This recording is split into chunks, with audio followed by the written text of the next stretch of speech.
Tignan nyo yung dalawang electric fan namin. Puro disipet, dalawang electric fan. Etong TV namin, 3 taon na tong sira. Bali, eto lang ang malakas na kuryente sa amin. Etong electric fan na to.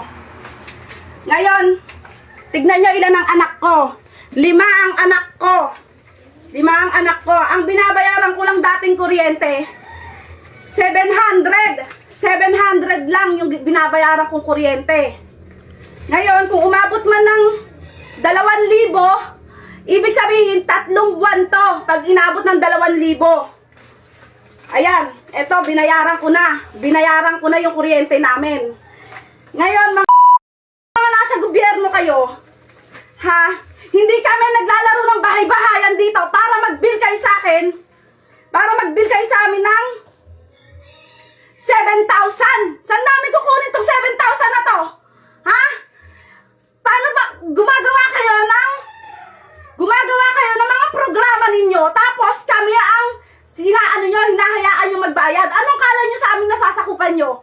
Ha, nagbabahay-bahayan? Hindi kami nagbabahay-bahayan dito para bigyan nyo kami ng bill na ganito. Nakikita ba yung bill, Shaira?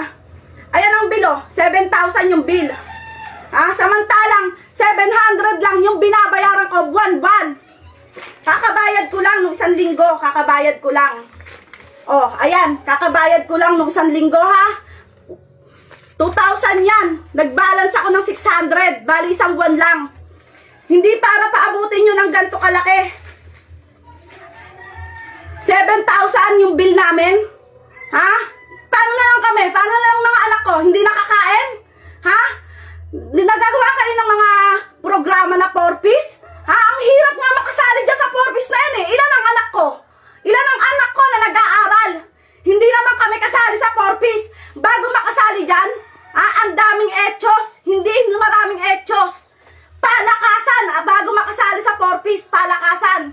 Pero ako, 5 anak ko, lahat nag-aaral. Kumpleto sa bakuna, kumpleto sa check-up sa center. Tapos ano, hindi ako nasasali sa 4-piece. Hindi ako nasasali sa 4-piece. Kaya mga putang inang jutang ina niya mga nasa gobyerno kayo, ha? Huwag kayo gumawa ng programa